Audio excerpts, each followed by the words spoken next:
Herkese merhaba buralarım ve bir kanat oyuncusunun incelemesiyle karşınızdayım. Kanat oyuncusundaki hangi oyunculara, hangi mevkideki oyunculara hangi mevkiler verirsek hangi koyu griler açılıyor ve oyuncunun özellikleri neler olmalı? Bunlara değiniyor olacağız beraber.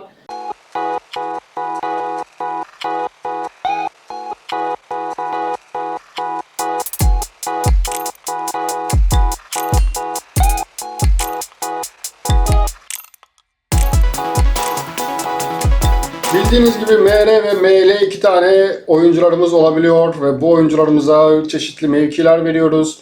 Ben bu oyunculara şöyle mevkiler çalışması yaptım. Gördüğünüz gibi MC, MR'den şurada mesela sadece düz MR, ML olursa eğer bir oyuncu, bu sefer oyuncunun genel özellikleri bu şekilde oluyor ve koyu griler gördüğünüz gibi çok fazla. Koyu griler ne kadar açılmış olursa dengeli oyuncu oluyor ve dengeli oyuncular da daha güzel form tutuyor. Burada sizin bir kılavuz gibi kullanabilirsiniz. Top 11 kanat oyuncusu kılavuzu olarak değerlendirebilirsiniz. MR, ML'ye oyuncuya mevki vermeden önce nelere dikkat etmeniz gerekiyor? Bunlara da beraber inceliyor olacağız.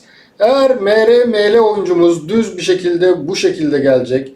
AMR, AML oyuncumuz da düz bir şekilde böyle geliyor. Bu oyunculara ikişerli mevki verirsek eğer bunlar da MR, AMR tarzında veya AMR, AML'de AMC verirsek eğer bu oyuncularımıza şöyle göstereyim bunları da. Bu sefer de koyu grilerimiz bu şekilde olacak.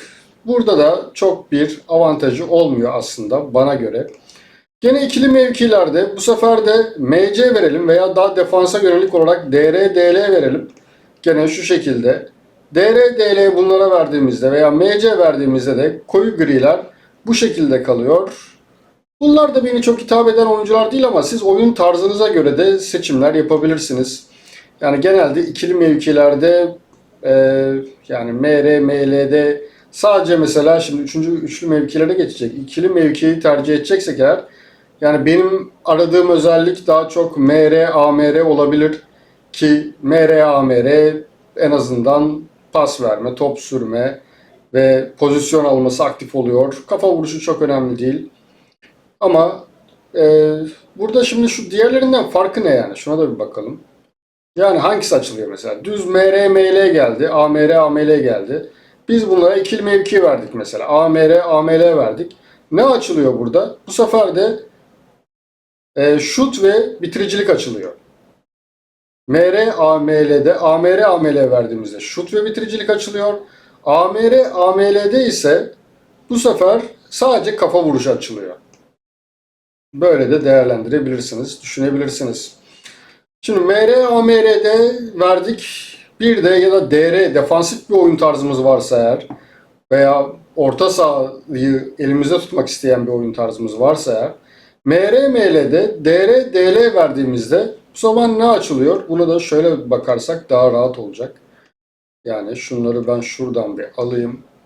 Şuraya koyalım bunları ki ikili mevkilerde hangileri aldığımızı daha net bir şekilde görmüş oluruz. Düz bir MR, ML'miz var. Ben neredeyim? Ben çok böyle şey yapmayayım. Aynen şöyle kalalım. Nereye gitti? Evet böyle kalalım. Düz MR, ML'miz var ve bu oyunculara DR, DL verdiğimizde bu sefer açılacak özellikler neler olacak? Top çalma ve markajı açılacak gördüğümüz gibi ve agresiflik açılıyor DR verdiğimizde. Bir de cesaret de açılıyor. Yani baktığımızda 3-4 özellik birden açılıyor. Eğer MC verirsek de eğer bu sefer de 4 tane koyu gri'miz kalıyor gene bunlar gibi. Evet yani şahsen güzel bir özellik gibi hızın da açılması. Hız zaten hepsinde açık. Şut ve bitiricilik burada kapalı kalıyor. Burada da çok kanat oyuncularımız kaleciyle karşı karşıya kaldığında sürpriz goller atmasını şahsen ararım yani. Üçlü mevkiye geldiğimizde, üçlü mevkide ise MR, DR ve DC verdik diyelim. Bu sefer şut ve bitiricilik hariç geri kalan hepsi açılıyor. Güzel bence üçlü mevkilerde ise bence en ideallerden biri bu.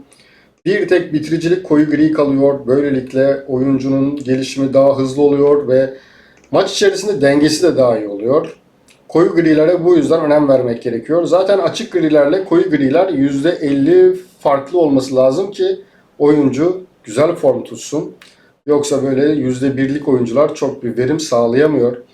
Üçlü mevkilerde MR, ML, DR, DL, AMR, AML verdik diyelim şu şekilde. Bu sefer de iki tane özelliğimiz koyu gride kalıyor. Kafa vuruşu ve güç. Eğer MR, ML, MC, AMC verirsek de gene iki tane koyu grimiz kalacak. Güç ve agresiflik. Üçlü mevkilerde eğer daha hücumcu bir oyun istiyorsak, daha hücumcu bir oyun tarzımız varsa eğer AMR, AML, AMC verdik diyelim veya ST verdik.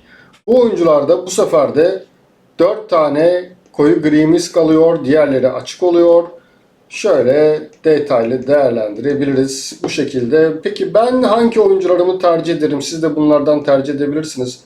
Bu arada burada benim unuttuğum varsa belirtin lütfen. Çünkü olabildiğince şey yapmaya çalıştım. Hepsini yapmaya çalıştım ama belki kombinasyonları karıştırmış olabilirim ya da unutmuş olabilirim.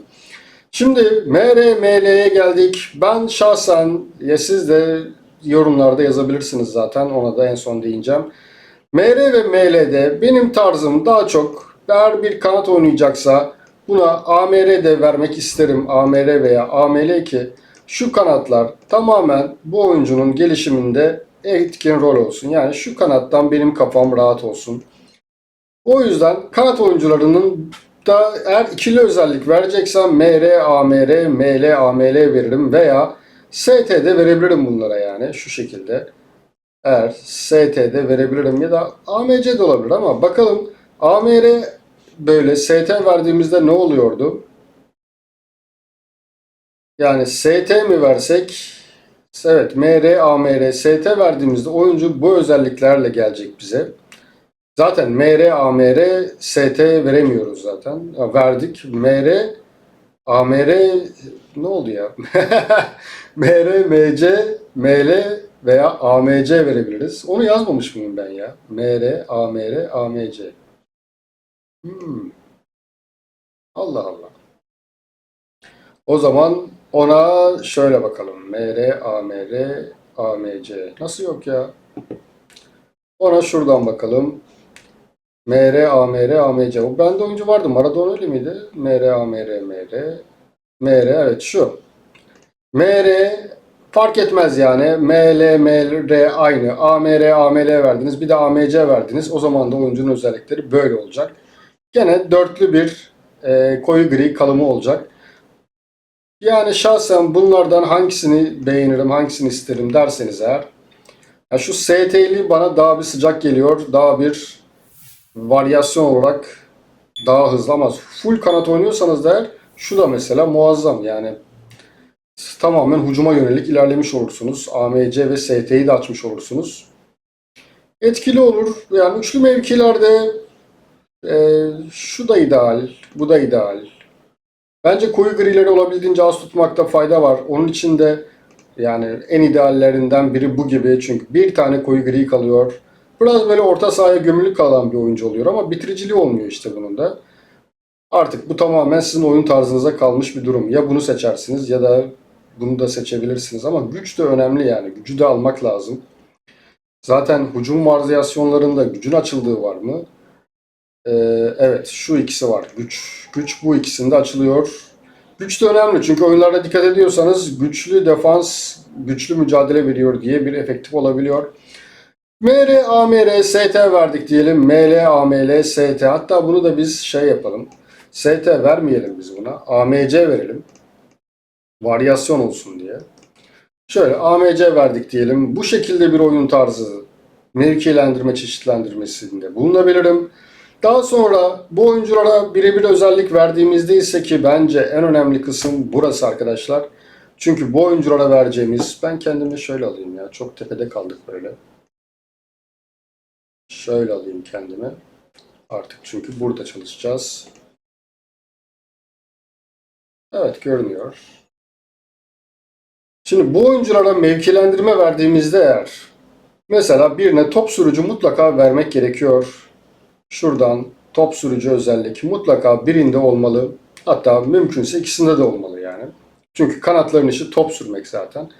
Yani oyun kurucu belki birine verebilirsiniz veya birine şöyle yapabilirsiniz. Birine teke tek golcü verebiliriz ve diğerine de gizli forvet verebiliriz. Hani gizli forvetler kaleciyle muazzam bir şekilde karşı karşıya kaldığında affetmiyorlar. Ama birebir golcü mesela kaçırdığı olabiliyor. O yüzden bu iki varyasyonu düşünebiliriz. Hatta ikisi aynı olmasın, çeşitlendirilme olsun. Bizi zaten diğer menajerlerden ayıran kısım bu. O yüzden buraya oyun kurucu da verebiliriz. Veya mutlaka kanat oyuncularından biri korner ustası olması lazım ki ben genelde kanatlardan kanat oyuncularıma korner kullandırıyorum. İkincinde eğer tabii ki özel sponsordan almak isterseniz de çok yönlü hücum oyuncusu olabilir. Hatta sürekli alıyorsanız da diğer tarafa korner kullanan, yani bunu mesela buna verdik diyelim. Korner kullanan oyuncuya ise böyle duran top ustası verebiliriz. Böylelikle kornerlerde de direkt nokta atışı yapmış olabiliriz. Oyun tarzında oyun tarzında anketimiz vardı. Anketimize de bakalım. Evet. Topluluk anket. Anketimizde çoğunluk %76 kanat forvet dedi. Top 11 sizlerin yorumlarıyla. Bu anket zaten burada sürekli duracak. Sürekli güncellenecek. Yani güncellenecek derken insanlar yazdıkça güncellenecek. Anketlere katılabilecekler. Ve diğer siz değerli yorumlarınızı da bu şekilde yorumlarda katabilirsiniz. Yorum demişken daha önce süper sponsorla bir önceki videomuza yorum yapan bir arkadaş vardı. Kimmiş? Benmişim. Süper sponsor, süper teşekkürde yorum yapan arkadaşların da yorumlarını ayrıca okuyacağımı da belirtmek isterim. Yani 10 lira 20 lira fark etmez, emeğe destek için süper teşekkürde bulunursanız bir sonraki videoda yorumlarınızı okuyor olacağım. Burada ne demişim? Aferin bana. Bayağı uğraşlar sonucunda güzel içerik hazırlamışım. Goast Maps'inin siktahı benden olsun. Emrullah Zengin'e teşekkür ediyoruz. Gelelim biz kendi yaptığımız oyun tarzı mevkilendirmek çalışmalarında. Çoğunlukla herkes kanat forvet dedi ama birine kanat forvet veriyorsak eğer ki MR kullanacaksak eğer oyuncumuza, eğer diğerleri AML tarzında kullanacaksak da iç forvet de olabilir. Ki özellikle şu gizli forvet verdiğiniz oyuncuya iç forvet oyun tarzı varsa gizli forvette verdiğinizde bu oyuncu çoğu şeyi kaçırmıyor diyebilirim. Ki benim de tercihim kanat forvet olur. Diğer tarafta ise iç forvet olabilir. Çünkü iç forvette yani bildiğiniz kalecilerin defansın tamamen ölüm tuzağı oluyor defansa. Özellikle forvet buradaki alanları boşalttığında iç forvet işi bitirebiliyor bu özellikleriyle beraber. Kanat tarzında ML, AMR ve diğer mevkilendirilmesinde hepsinde hangi mevkileri verirsek ne olur onları değerlendirdik. Özel yeteneklerden hangilerini verirsek onlara benim tarzımca daha doğrusu ve benim tarzımca vereceğim mevkiler bu şekildeydi. Siz de yorumlarda bir kanat oyuncunuzda aradığınız özellikler neler? Ve kanat oyuncunuza nasıl geliştiriyorsunuz? Neler yapıyorsunuz? Siz kanat oyuncunuzdan beklentileriniz ne? Benim şahsen mesela kanat oyuncumdan beklentim ya bu kanatta duracak arkadaşlar. Yani içeri girmeyecek yani. İçeride benim zaten şurada yani AMC'm var, forvetim var. Benim kanat şu defansı yay açmamız lazım ki orta sahadaki yani AMC ve ST oyuncularımız işi bitirsin. Peki defans nasıl açılacak? Bu oyuncular buraya gelirse defans açılır. Defans bu oyuncuları tutmaya gider. Orta sahadaki işi adamımız da işi bitirir. Yani oyun mantığımca benim bu şekilde. O yüzden yani bir kanat oyuncusunun içeri doğru girmesinin pek bir anlamı yok yani. Burada boğulmanın anlamı yok. Oyunun amacı sahanın hemen her tarafını kullanmak. Benim tarzımda tabii ki bunlar. Hem sahanın her bölgesini kullanmak hem de orta sahadaki benim asıl ST ve AMC'lerime gol pozisyonu oluşturmak. Güzel de orta kesip kafa vuruşlarıyla işleri bitirmek. Bu şekilde oyun tarzı ve özel yetenek, mevkilendirme çalışmalarım bu şekildeydi. Siz kanat forvet için neler düşünüyorsunuz? Yorumlarınızı beklerim. Kanat forvette aradığınız özellikler ve verdiğiniz yetenekler, oyundaki kanat anlayışınız nedir? Bunları yorumlara yazarsınız lütfen. İçerikler hoşunuza gittiyse beğenmeyi, kanala abone olmayı ve yeni videolardan ilk haberdar olmak için bildirim zilini açabilirsiniz. Teşekkür, katıl butonlarını değerlendirebilirsiniz. Ve içerik buraya kadardı arkadaşlar. Herkese keyifli oyunlar, iyi eğlenceler.